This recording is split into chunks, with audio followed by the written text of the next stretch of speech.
Ikosagan series, session 9.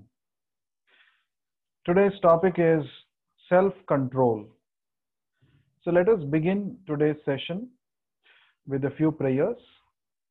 Nama Om Vishnu Padaya Krishna Preshthaya Bhutale Srimate Bhakti Vedanta Swamin Nitinamine Namaste Saraswate Deve Gauravani Pracharine Nirvishesha Shunyavadi Paschatya Desha Tarine Jaya Shri Krishna Chaitanya Prabhu Nityananda Shri Advaita Gadadhara Srivasadi Gaura Bhakta Vrinda Hare Krishna Krishna Krishna Hare Hare Hare Rama Rama Rama Hare Hare. This presentation is dedicated to our beloved spiritual master, His Divine Grace A.C. Bhaktivedanta Swami Prabhupada. In the 13th chapter of the Bhagavad Gita, Lord Krishna describes 20 items of knowledge. So we have been discussing each of these items from the past almost 2 months now. So today is the 9th session, the 9th item of knowledge described by Lord Krishna in the 13th chapter of the Bhagavad Gita, and that is self-control. So today we shall spend some time deliberating on what is self-control, why self-control is so important, what happens when we lack self-control, and how we can bring about this self-control, which is very much needed in our life. Let's begin. So what is the definition of self-control? The Sanskrit word is Atma Vinigraha. Self-control means that one should not accept anything which is detrimental to the path of spiritual progress. Now, since we are talking from the spiritual angle, this is the definition of self-control. Not being interested, not accepting anything which is going to be detrimental for spiritual progress. Having that control on oneself, not to fall for anything, that is self-control, as Prabhupada says in the purport. Now let's see the different levels of self-control. Self-control basically can be on 4 levels. On sense level, that is bodily level, then on the mental level, then on the intelligence level, and ego level. These are the 4 levels of sense control that we will be discussing today with various examples and case studies. Now, sense level means when our body demands, when our senses demand, let's go to the previous slide.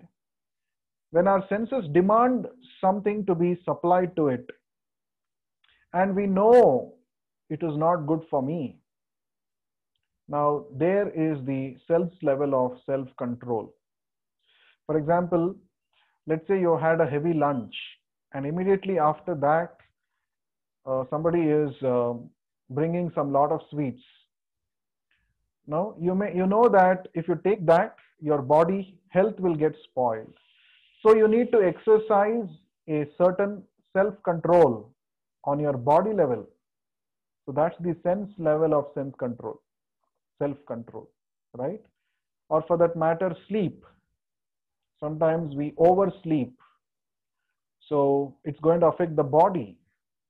So we need to have a regular, proper, balanced lifestyle. So that's the sense control. Now, mind level.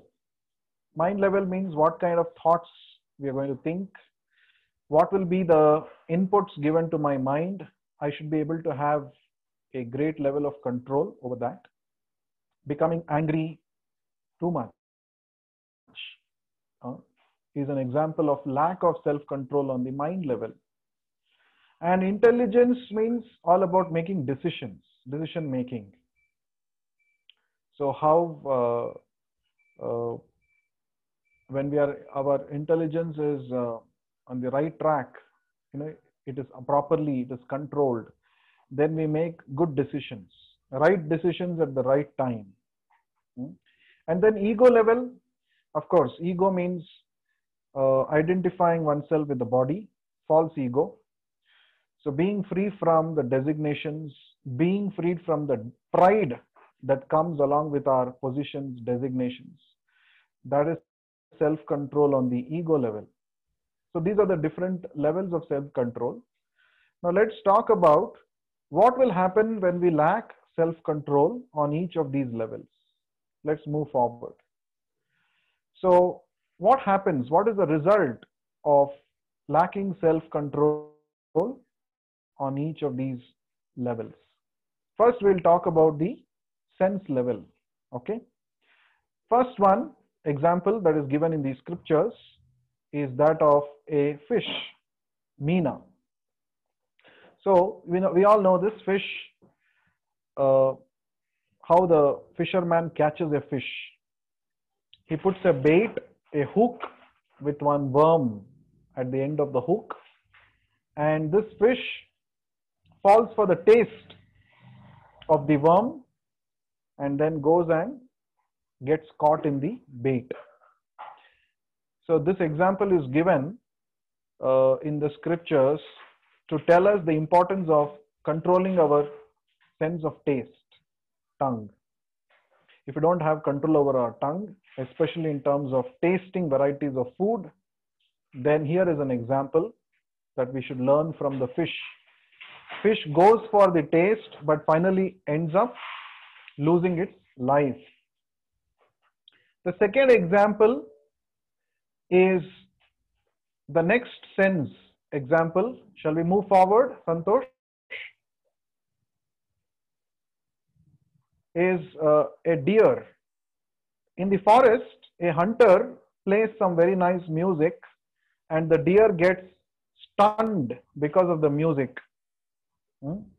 And then easily the hunter shoots an arrow and the deer is caught. It's killed. So here is another example. Another sense which when there is no sense control on the ear, so how we get trapped. This is another example. The third example for sense control is the sense of touch. Now these are all examples from the animal kingdom. I'll tell you why these examples are important. Now the third example is a male elephant being trapped, allured by a female elephant. This is how in the olden days, or even perhaps now, male elephants are caught or female elephant is caught, both the opposite gender. So the male elephant wants to experience the touch of the female elephant.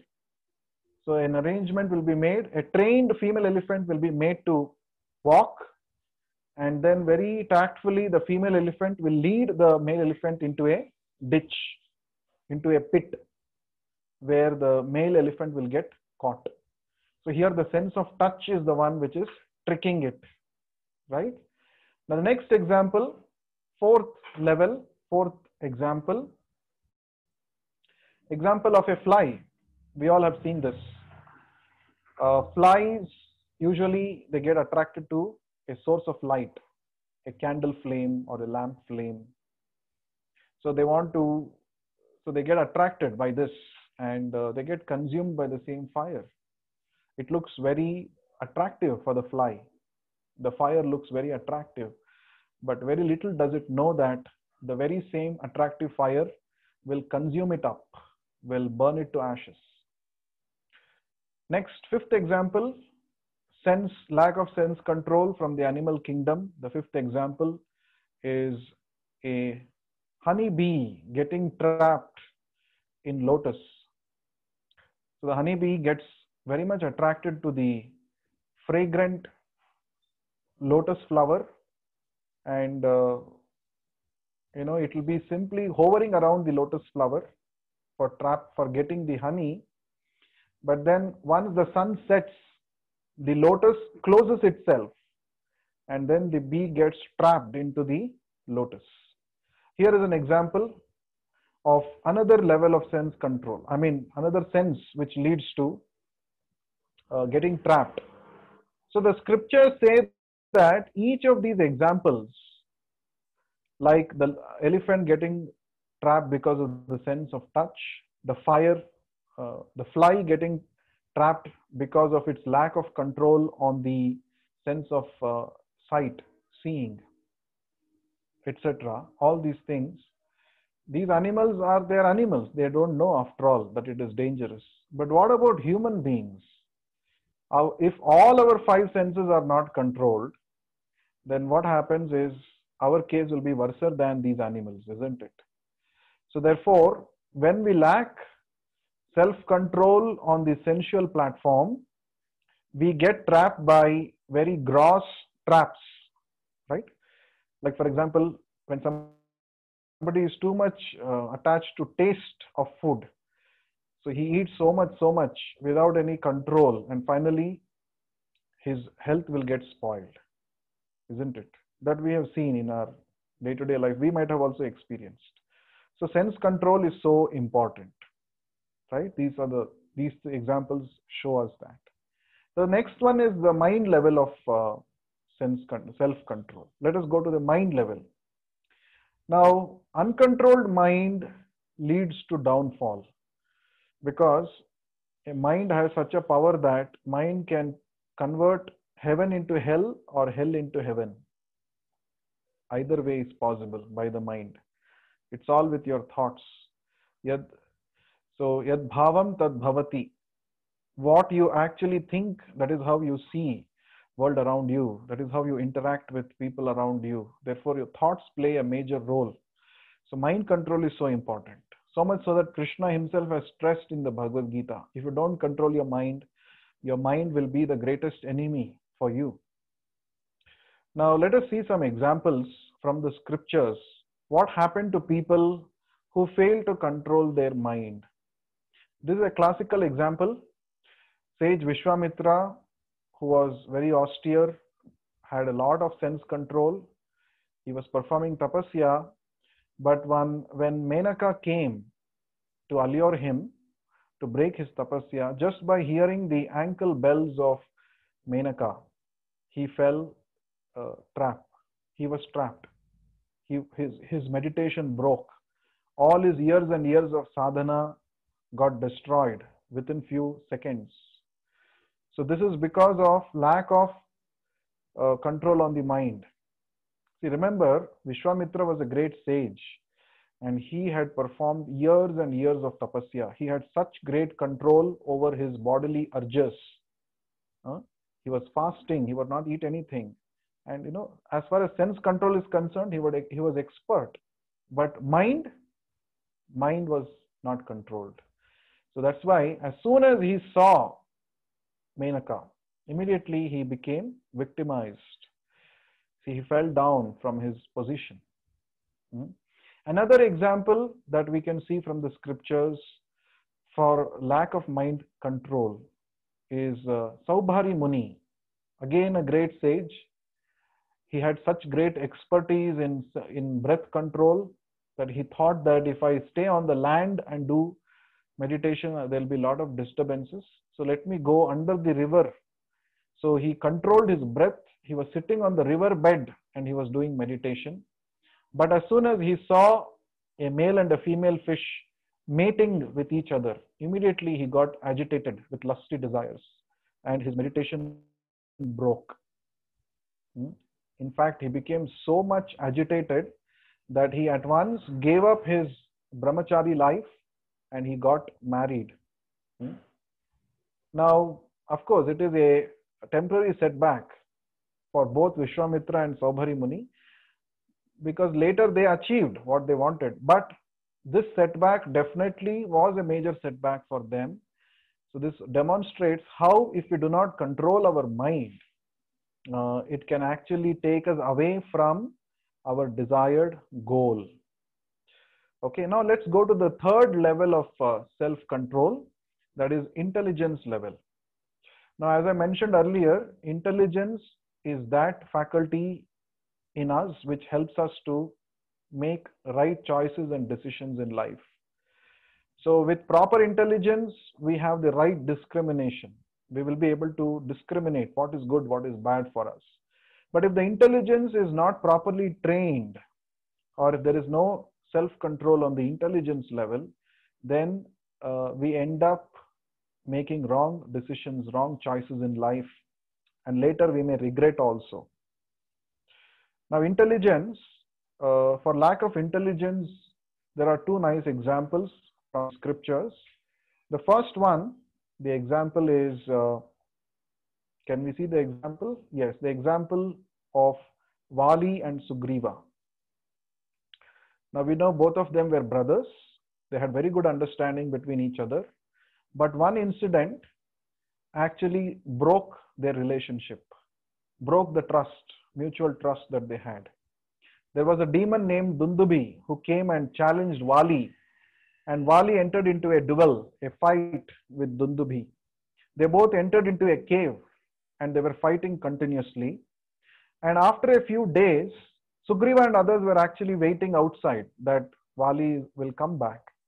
But after many, many days passed by, they didn't get any news of Vali coming out. And Sugriva didn't want to go inside. It was too risky. And he saw a stream of blood coming from the cave. So he thought that, oh, this Dundubi Rakshasa has actually killed my brother. So he immediately, with the help of his fellow men, he closed the mouth of the cave, the entrance of the cave, with a big boulder, assuming that his brother has been killed by the Rakshasa, and the Rakshasa should not come out and kill others. That was his intention. And then Sugriva started ruling the kingdom of Kishkinda. But then after a few days, Vali somehow, Vali was alive. He had killed the Rakshasa Dundubi. And then when he came out, he saw that it is a conspiracy that his brother has done to usurp the kingdom for himself. So there was a misunderstanding. So years and years of brotherhood, affection, love got broke by a few seconds of misunderstanding, wrong calculation and assumptions. So Vali thought that it was a conspiracy of Sugriva to take away the kingdom from him. And this led to a lot of misunderstanding, and they became staunch enemies of each other. Now here is an example where if one has not trained his intelligence to properly assess a situation before jumping into a conclusion, this is what will happen. Such great brothers who had so much love and affection for each other, they became staunch enemies. So lack of proper communication played a major role in this misunderstanding between Vali and Sugriva. So this is an example for lack of self-control on intelligence level on the part of Vali. Now another example from the same Ramayana is when Manthara comes and poisons the mind of Kaikeyi. Kaikeyi, she had so much affection for Lord Rama, even though Rama had not taken birth from her womb. She loved him more than her own son Bharata. But just a day before the coronation was planned, so Manthara came and poisoned the mind of Kaikeyi through her words. She said that actually you will end up becoming a maidservant of Rama and Kausalya, because Rama is going to become the king. Nobody will be asking you and your brother. Both of you will be just like servants in this palace. So like this, she actually poisoned the mind of Kaikeyi and turned her mind against Rama. And then we know what happened. So Kaikeyi convinced Dashrath Maharaj to send Rama to the exile for 14 years. And, the whole Ramayana story happened. The point is, here, Kaikeyi did not have a grip on her own intelligence and decision-making abilities. She easily got carried away by the thoughts of Manthara. And that's what led to a great problem, isn't it? So she lacked discrimination. She believed easily whatever Manthara said. So years and years of affection and love that she had cultivated for Rama got disturbed in a few moments because of Kaikeyi's influence. Now, even though Manthara's influence, even though Manthara may be an external cause, but we can see here that on the part of Kaikeyi herself, Kaikeyi lacked proper control over her intelligence, right? So that is one thing which we have to note in this particular context. Now, the ego level, let's go to the last level. What happens when we lack control over the ego level?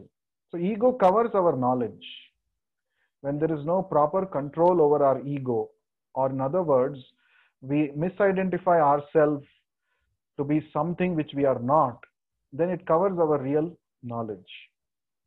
Now, ego has got a particular functionality. Ego gives us a sense of identification, a sense of uniqueness, but false ego is something which takes us away from reality. So, what is false ego? So, false ego means identifying with something which we are not.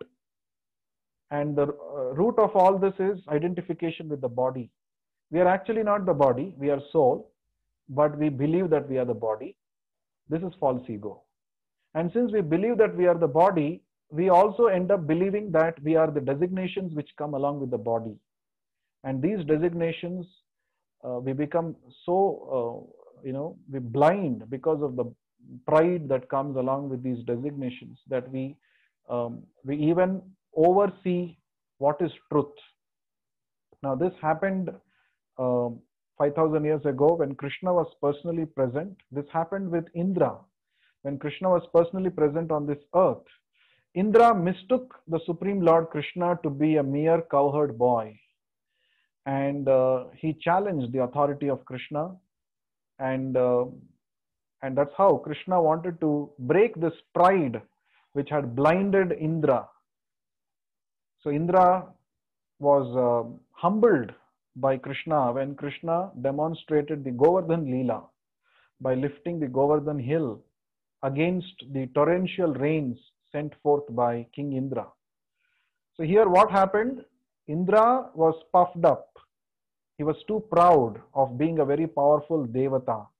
But he had forgotten that even though he is a very powerful Devata, he is after all a servant of the Supreme Lord. And he should not have challenged the authority of the Supreme Lord Krishna. So this is what happens when you lack self-control on the ego level. And luckily for Indra, Krishna considered him to be his own devotee, and therefore he showed him the right path. So he showed him that how Krishna is the Supreme Lord by lifting the Govardhan hill. And finally Indra came to his senses and he begged forgiveness from Krishna.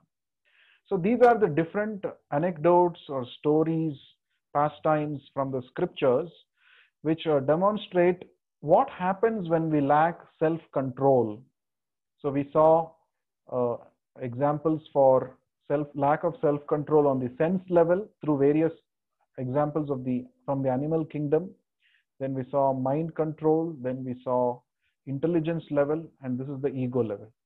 So we have talked enough about problems. Now let us see how to actually deal with this, how to actually bring about self-control. So let us see some case studies in the modern day world where people have achieved success and happiness by bringing about this aspect called self-control in their lives.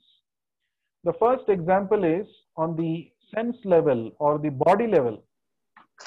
The example of Arjun Kapoor. We all know Arjun Kapoor is a well-known Bollywood actor. Now there was one point of time when Arjun Kapoor was not taken for any roles in any movies.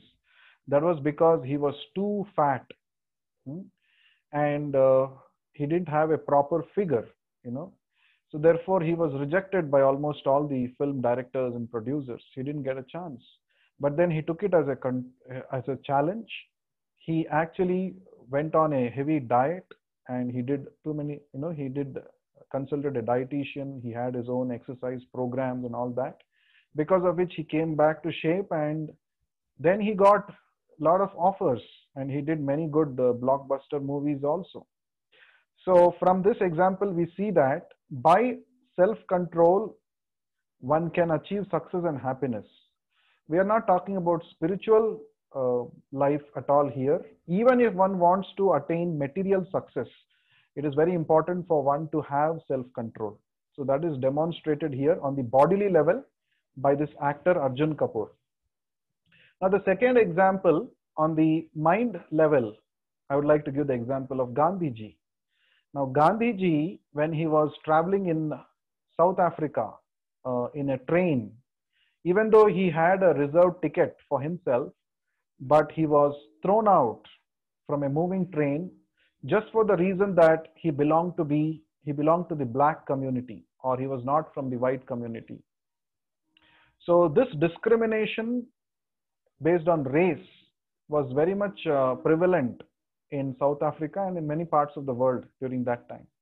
Now Gandhiji could have actually given a very emotional response to this situation. He could have actually become sad and upset, or he could have just blurted out words, cursing the man who threw him out of the moving car.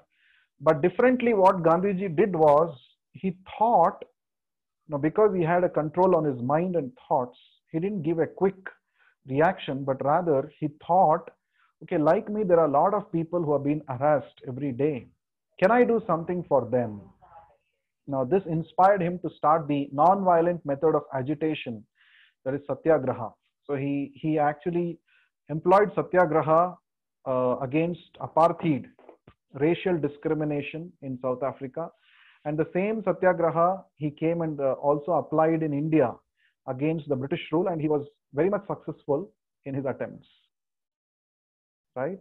So here is an example of a person who had a control on his mind and thoughts. So he responded differently to the difficult situation that he had gone through. And then he achieved happiness and success, definitely. The third example on the intelligence level, Steve Jobs. We all know, the founder of Apple, iPhone, iPods, which revolutionized the entire entertainment industry, communication industry.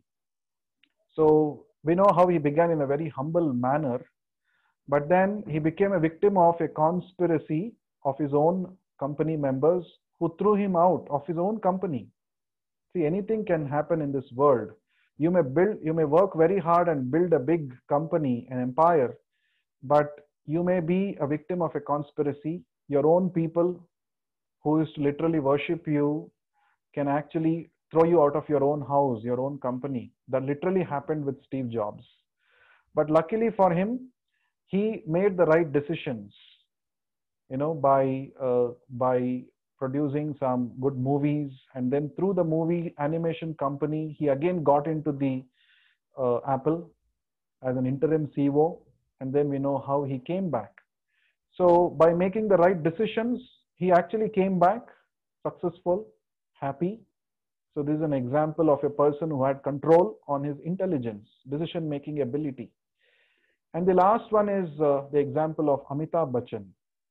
Now on the ego level, Amitabh Bachchan, why I'm giving his example for ego level is because there was a time in Bollywood industry when it was thought that hosting a TV show is not so cool. When somebody is not very successful on the silver screen, on the big screen, such a person may accept small roles like this, or host as a host of a quiz show or reality show on the TVs. That was an era when people thought like that. But Amitabh Bachchan was in a major financial crisis during 2000, 2001, during such time. So when this offer came from Star Plus, immediately Amitabh Bachchan accepted that offer. And we all know, we have watched it. So he hosted this Kaun Banega Crorepati quiz reality show, which became very, very popular. TRP ratings of Star Plus went up high. And with this, for about 85 episodes, I think he was paid some 15 crore rupees, because of which he was able to clear all his financial debts, and he came back. So the main point here is, Amitabh Bachchan did not take it as an ego issue. Oh, I am such a big movie star. Why should I go and host a TV show? He didn't think like that. So that's what they say. When life throws lemons at you, what you should do? You should be intelligent enough, and you should make lemonade, lemon juice out of it. For that, you need to be grounded. You need to have control over your ego. That's what Amitabh Bachchan teaches us. So from these 4 case studies, we have seen that if you have self-control, it's possible for you to achieve success and happiness, even in your material career. So what to speak of spiritual life? Definitely, self-control is so important even for those who are aspiring to advance in spiritual life. Let us see a few important things, how to apply, how to bring in that self-control in our life. So what Bhagavad Gita says about self-control. In the 3rd chapter, verse 42, Lord Krishna says, Indriyani paranyahur indriyebhya param manaha manasastu para buddhir yo buddhe paratastu saha. So Lord Krishna says there is a certain hierarchy in our mind-body system that we must know. The working senses are superior to dull matter. Mind is higher than the senses. Intelligence is still higher than the mind. And he, the soul, is even higher than the intelligence. That means there is a proper hierarchy in our mind-body system. Lowest platform is the senses. Above the senses, we have the mind. That means mind is superior to the senses. And intelligence is still superior. It is superior to the mind. And we, the soul, we are actually much superior than the intelligence. So at the top of the pyramid, at the top of the hierarchy are we, the self, the soul. So we are supposed to take control over all of these lower faculties. In the next verse, Lord Krishna says this actually. He says, Evam buddhe param buddhva samstabhyatmatman atmana jahi shatrum mahabaho kama rupam durasadam. So Lord Krishna says, thus knowing oneself to be transcendental to material senses, mind and intelligence, one should control the lower self by the higher self, and thus by spiritual strength conquer this insatiable enemy known as lust. So Lord Krishna is saying that how do we control the senses, mind and intelligence? It is possible by gaining spiritual strength. And the first step towards gaining spiritual strength is to know that we are neither the senses, the body, we are nor the mind, nor the intelligence, but we are actually the soul. Soul is much, much powerful than all of these things. These things are merely matter. They don't have any consciousness of their own. But we are the soul. We are actually conscious entities. So we have to understand that we are not this matter. We are not the body or the mind or the intelligence. We are much superior to all of these. So why should I become trapped by these lower things? This is spiritual understanding. So we have to know, this is the first lesson presented by Lord Krishna in the Bhagavad Gita. We are not the body, but we are soul. And soul is as good as the Supreme Lord. We have the same quality as the Supreme Lord. So we can actually control all these lower selves. And for that, we need to gain spiritual strength. Right? Let us see how to gain the spiritual strength. What we can do practically in our daily lives to actually, what does the Bhagavad Gita teach us? How to gain the spiritual strength so that we can have control over these different levels of selves. So the first and the most important instruction is to fix our mind on Krishna. Since we are part and parcel of Krishna, by connecting with Krishna, we can derive immense spiritual strength. An easiest way to fix our mind on Krishna is by chanting the holy names. Hare Krishna, Krishna Krishna, Hare Hare, Hare Rama, Rama Rama, Hare Hare. Simply by fixing our mind on Krishna, it is possible for us to see that practically that we are not the body, we are very powerful and we can control all the lower selves. And second thing is engaging our senses in devotional service to Krishna. So devotional service or bhakti yoga gives an opportunity for all of us to engage all our senses, our eyes, our nose, our sense of hearing, sense of touch, Everything can be engaged in devotional service. How? Eyes can be engaged in seeing the beautifully decorated form of Krishna in the temple. Here, ears can be engaged in hearing about Krishna from Bhagavad Gita. So, in this way, all the senses, when they are engaged nicely in spiritual activities, the senses don't go haywire. The senses can be easily controlled, brought under